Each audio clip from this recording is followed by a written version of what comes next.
La notification est arrivée à 6h47 alors que je lassais mes chaussures de sécurité. Mon téléphone a vibré 2 fois sur le comptoir de la cuisine et je l'ai ramassé en m'attendant à un changement d'horaire ou peut-être à une alerte météo, mais au lieu de cela, j'ai reçu un SMS de ma femme qui a bouleversé toute ma matinée car les plans avaient changé. Je devais rester à la maison parce que les enfants voulaient leur père biologique pour le voyage aux États-Unis et que c'était Denis qui venait à ma place. J'ai lu le message 3 fois, les mêmes mots à chaque fois, pas d'excuses, pas d'explications, juste une décision imposée comme si j'étais un employé que l'on réaffectait. J'ai posé le téléphone sur le comptoir et j'ai fixé la machine à café dont le voyant rouge clignotait avec patience, mes mains étaient calmes, ce qui m'a surpris, alors j'ai versé du café dans mon thermos et je me suis assis à la table de la cuisine, cette même table où nous avions planifié ce voyage il y a 6 mois, où j'avais entouré des dates sur le calendrier et calculé les coûts, où je m'étais inscrit pour des heures supplémentaires à l'usine afin de payer les vols que je venais de régler. La semaine dernière, des vols qui apparemment ne m'incluaient plus. L'appartement était silencieux, trop silencieux, car elle était partie hier avec Théo et Chloé pour aller chez sa sœur avant le départ international demain matin. Ils partiraient 2 semaines pour visiter des musées, manger dans des brasseries et prendre des photos devant des monuments historiques, chose que j'attendais avec impatience, mais plus maintenant. J'ai ouvert mon application bancaire et j'ai regardé nos comptes. Le compte joint montrait que le budget voyage était presque vide après l'achat des billets, 3 billets à 1 900 € chacun, tandis que mon livret A contenait l'argent de secours que je constituais depuis 5 ans, intouché par personne d'autre que moi. J'ai ouvert mes emails et trouvé les confirmations de vol, tous les billets achetés avec ma carte bleue, mon nom sur la facturation, mais son nom sur la liste des passagers, les noms de ses enfants sur la liste des passagers et Denis Lebrun sur la liste des passagers.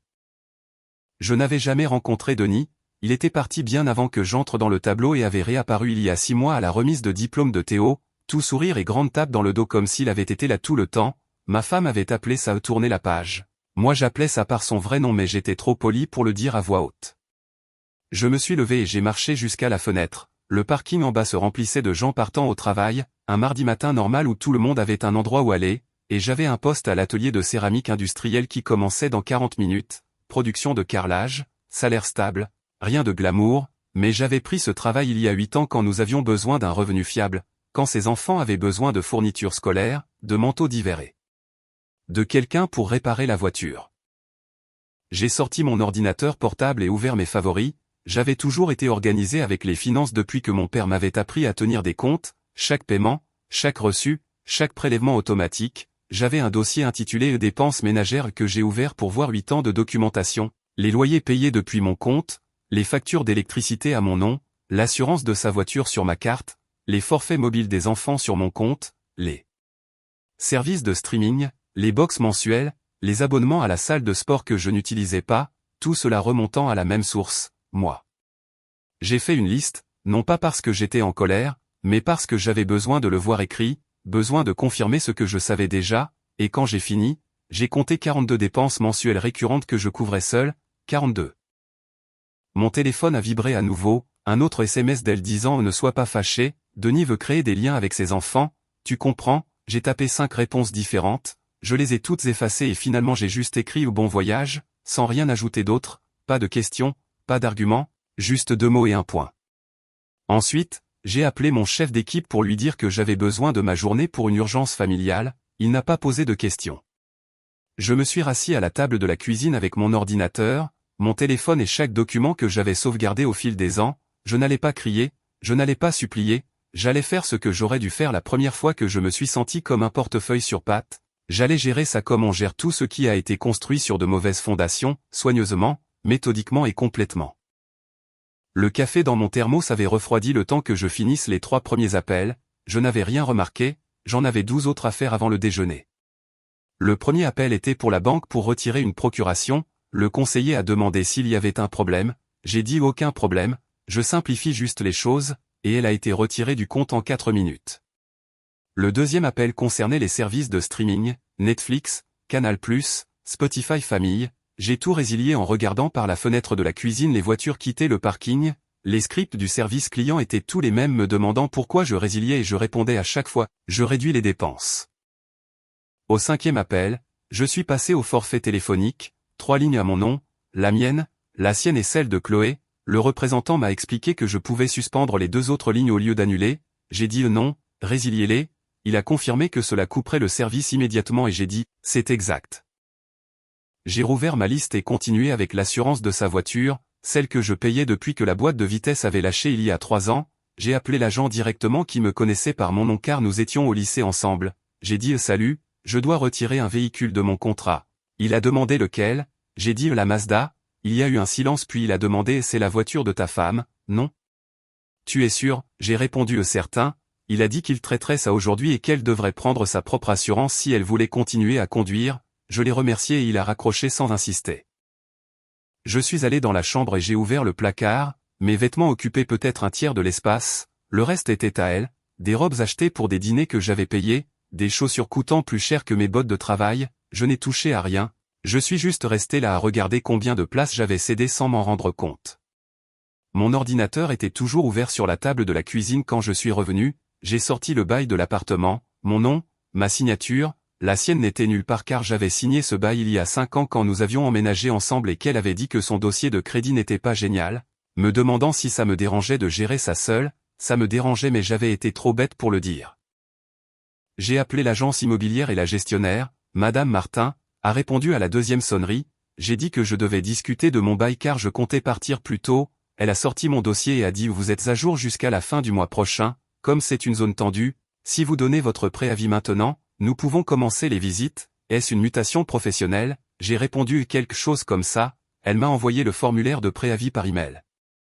Je l'ai signé numériquement et renvoyé immédiatement. Mon téléphone a vibré, un SMS de Théo, mec, mon téléphone vient de couper, qu'est-ce qui s'est passé? J'ai répondu le forfait était sur mon compte, tu devras ouvrir le tien, 3 points sont apparus puis ont disparu, finalement il a répondu sérieusement, j'ai répondu sérieusement. Chloé a envoyé un SMS ensuite, même confusion, même question, je lui ai donné la même réponse. Puis ma femme a appelé, j'ai laissé sonner 4 fois avant de répondre, sa voix était tendue, contrôlée, le ton qu'elle utilisait quand elle était en colère mais essayait de ne pas le montrer en public, elle a demandé ce que je faisais, j'ai dit j'ajuste les dépenses, elle a dit tu as coupé les téléphones des enfants, j'ai répondu j'ai résilié les lignes que je payais, ce sont des adultes, ils peuvent gérer leurs propres factures, elle a dit c'est ridicule, nous sommes sur le point de quitter le pays, j'ai dit alors vous devriez probablement régler ça avant votre vol. Silence à l'autre bout, je pouvais entendre les annonces de l'aéroport, elle a finalement dit tu es puéril, j'ai répondu je suis clair, tu voulais ta vraie famille pour ce voyage, je te donne exactement ça, elle a commencé à dire autre chose mais j'ai raccroché. Mes mains ne tremblaient pas, ma voix ne s'était pas élevée, je me sentais calme d'une manière que je n'avais pas ressentie depuis des années. J'ai passé 3 autres appels cet après-midi-là, l'abonnement à la salle de sport, le service de livraison de repas, le service de nettoyage de voitures que je payais mensuellement même si je prenais le bus pour aller travailler la plupart du temps, et au moment où le soleil commençait à se coucher, j'avais réduit 42 dépenses mensuelles à 11, seulement les miennes, seulement ce que j'utilisais vraiment.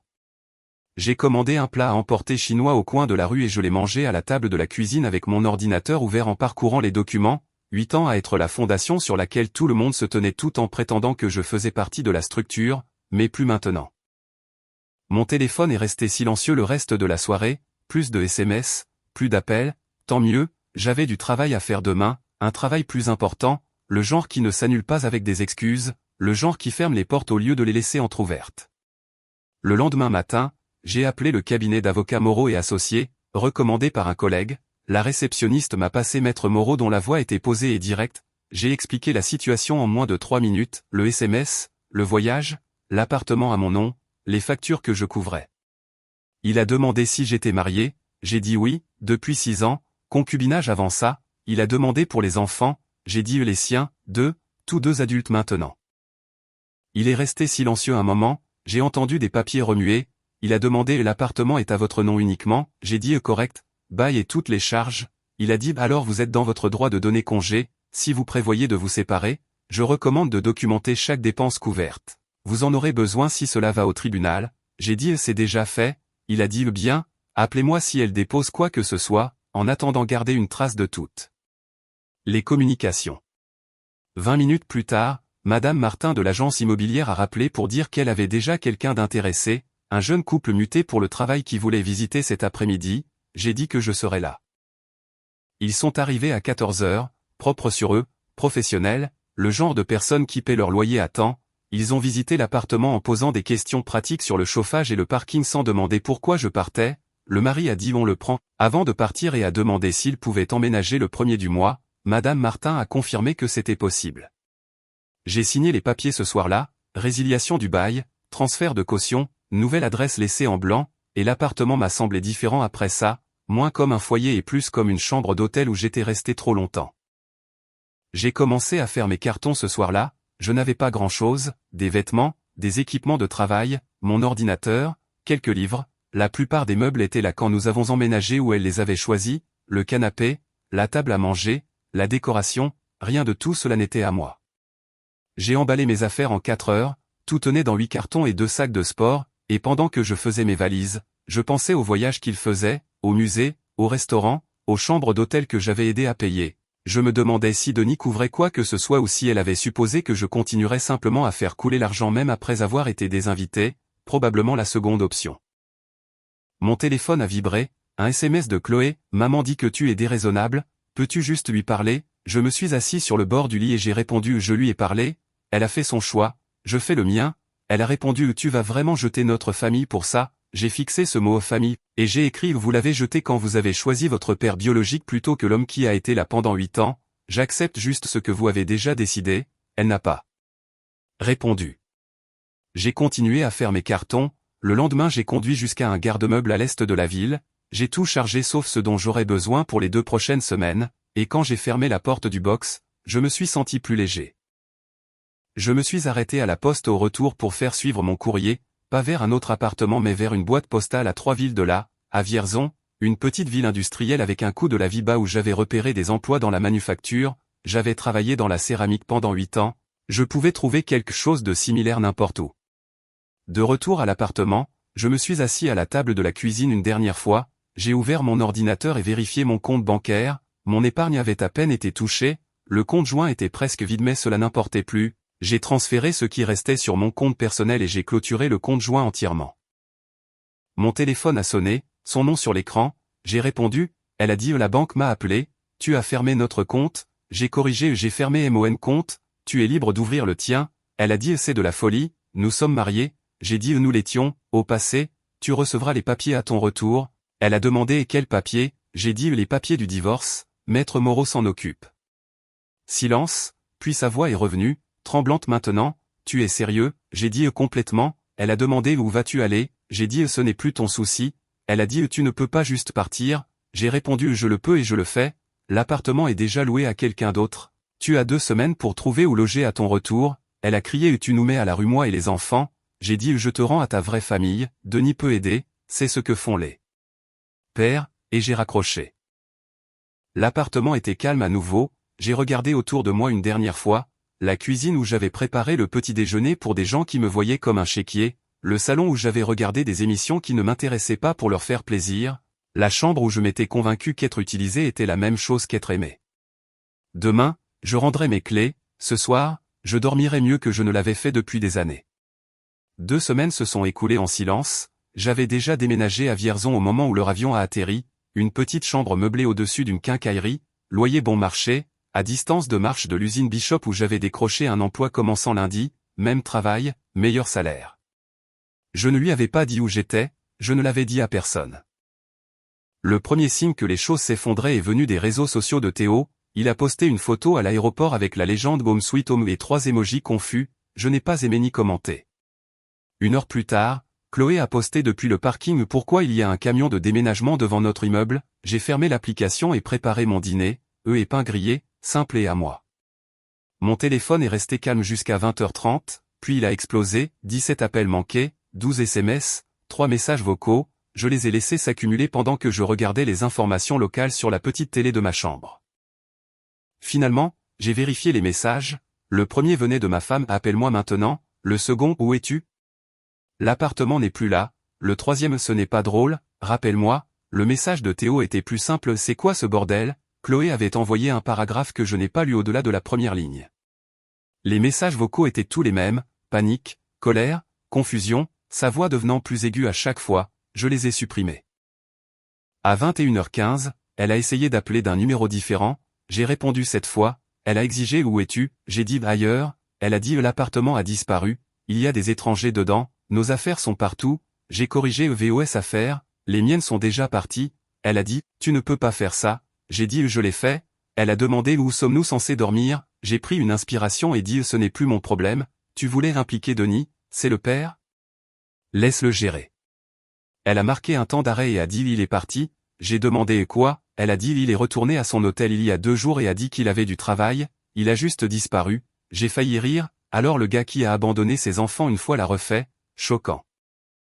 J'ai dit tu l'as choisi, tu voulais l'article authentique, eh bien tu l'as eu, elle a dit nous sommes chez Valérie en ce moment mais elle n'a pas de place, appelle Denis, dis-lui que tu as besoin d'aide, j'ai dit son téléphone tombe directement sur la messagerie, j'ai répondu alors je suppose que vous devrez trouver autre chose, elle a pleuré tu vas vraiment faire ça? Nous laisser sans rien, j'ai dit vous avez exactement ce que vous aviez avant moi, Denis, vos choix et vous-même, je ne finance juste plus tout ça. Elle a commencé à pleurer, pas le genre sincère, mais le genre frustré, s'il te plaît, on peut arranger ça, j'ai dit il n'y a rien à arranger, tu m'as dit que je ne faisais pas partie de ta vraie famille, c'est la fin de l'histoire, et j'ai raccroché. 5 minutes plus tard, Théo a envoyé un SMS à maman panique, elle dit que tu as tout pris, j'ai répondu j'ai pris ce qui était à moi, l'appartement était à mon nom, je ne paie pas de loyer pour des gens qui ne veulent pas de moi, il n'a pas répondu. Vers minuit, mon téléphone est finalement devenu silencieux, je me suis assis dans la petite chambre avec la fenêtre ouverte, écoutant les bruits de la ville, pensant à eux entassés dans l'appartement de Valérie, se disputant probablement, et je pensais au voyage qu'ils venaient de faire grâce à mon argent. J'ai éteint mon téléphone et je suis allé me coucher, demain je commençais ma nouvelle vie, sans regarder en arrière. 3 semaines après le début de mon nouveau travail, j'ai reçu un email de Maître Moreau, avis juridique reçu, elle a déposé une motion pour contester la vente des meubles et exiger que vous couvriez les frais de logement temporaire, il avait ajouté une note dossier faible, elle n'a aucune base légale, je m'en occupe, j'ai répondu merci. La motion a été rejetée 2 jours plus tard, le juge a statué que l'appartement était uniquement à mon nom et que je n'avais aucune obligation de loger des beaux-enfants adultes ou une épouse dont j'étais séparé. Maître Moreau m'a transféré la décision en disant elle peut réessayer, mais elle ne gagnera pas. 1 mois après leur retour, Théo a envoyé un message sur les réseaux sociaux, je comprends pourquoi tu es énervé, mais ça nous affecte tous, maman a dû prendre un job dans un centre d'appel, Chloé dort sur des canapés, on a dû vendre des trucs juste pour payer un loyer dans un endroit pourri, Denis ne répond à personne, tu ne peux pas juste aider un peu, j'ai lu 2 fois puis fermé l'application sans répondre. 2 jours plus tard, Chloé a essayé par email, je ne voulais pas que ça arrive, je pensais qu'avoir mon père là serait sympa, je ne pensais pas que tu partirais vraiment, on peut parler, j'ai répondu tu as 22 ans, Théo 24, vous êtes des adultes, ta mère a fait un choix, vous l'avez soutenu, maintenant vous gérez le résultat, ce n'est plus ma responsabilité. Elle a répondu donc c'est ça, 8 ans et tu t'en vas juste, j'ai écrit vous êtes partis les premiers, j'ai juste rendu la chose officielle.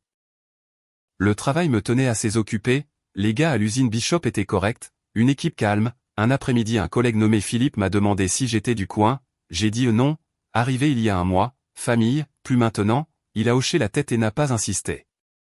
6 semaines plus tard, ma future ex-femme a envoyé un dernier message désespéré expliquant à quel point c'était dur, que Denis avait disparu, que Théo avait 2 jobs, que Chloé avait dû arrêter un cours, j'ai fait une erreur, écrivait-elle, je pensais qu'avoir Denis rendrait les enfants heureux, je ne réalisais pas ce que je perdais, tu nous manques. J'ai sauvegardé le message dans le dossier légal et je n'ai pas répondu. Maître Moreau a appelé 1 semaine plus tard pour dire qu'elle tentait une médiation pour obtenir une pension alimentaire au titre du devoir de secours, elle demandait 2 000 € par mois, le médiateur a proposé 500, Maître Moreau a contré avec 0 compte tenu du fait que j'avais tout payé pendant 6 ans, ils se sont mis d'accord sur rien, dossier clos, le divorce serait prononcé dans 60 jours. Ce soir-là, j'ai mangé mon riz au poulet en regardant la rue calme, pensant au SMS de 6h47 qui avait tout déclenché, pensant à leur choix et à ma nouvelle vie sans dette ni drame.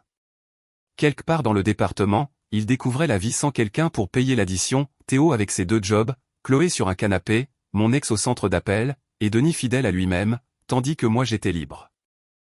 Des mois plus tard, j'étais en pause à l'usine quand j'ai reçu un appel d'un numéro inconnu, c'était Valérie, la sœur de ma femme, elle a dit j'ai besoin que tu saches ce que tu as fait, ma sœur travaille 60 heures par semaine et peut à peine payer les courses, les enfants galèrent, Justine a dû abandonner sa formation, tu ne t'en soucies pas, j'ai répondu je m'en suis soucié pendant 8 ans, j'ai tout payé, et à la seconde où ils ont voulu leur père biologique, je suis devenu jetable.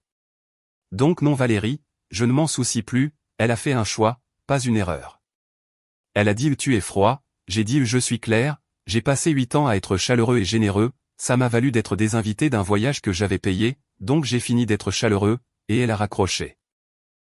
Ce soir-là, j'ai reçu un email de Chloé intitulé Je suis désolé, elle admettait qu'ils avaient été stupides de croire que Denis avait changé, qu'il était reparti comme avant, et qu'il réalisait maintenant ce que j'avais fait pour eux. Elle ne demandait pas que je revienne mais voulait que je sache qu'ils comprenaient ce qu'ils avaient perdu.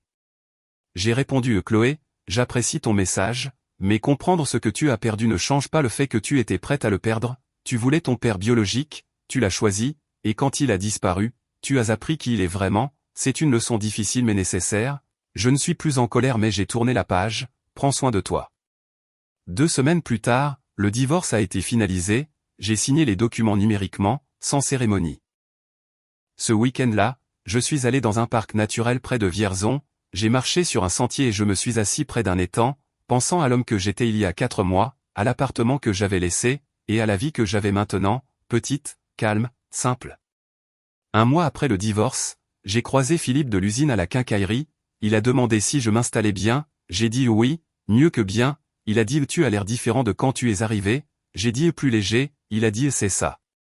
Ce soir-là, j'ai effacé toutes les photos de mon ancienne vie, je n'ai gardé qu'une chose, une capture d'écran de ce premier SMS, les plans ont changé, tu restes à la maison, les enfants veulent leur père biologique, je l'ai gardé non pas comme un rappel de ce que j'avais perdu, mais de ce que j'avais gagné en partant, la dignité, la paix et une vie qui m'appartenait. 6 mois à Vierzon sont devenus 1 an, j'ai eu une augmentation, j'ai acheté une camionnette d'occasion, je ne sortais avec personne et ça m'allait très bien. J'avais passé 8 ans à construire une fondation pour des gens qui me voyaient comme temporaire, maintenant je construisais quelque chose de permanent juste pour moi, et c'était suffisant.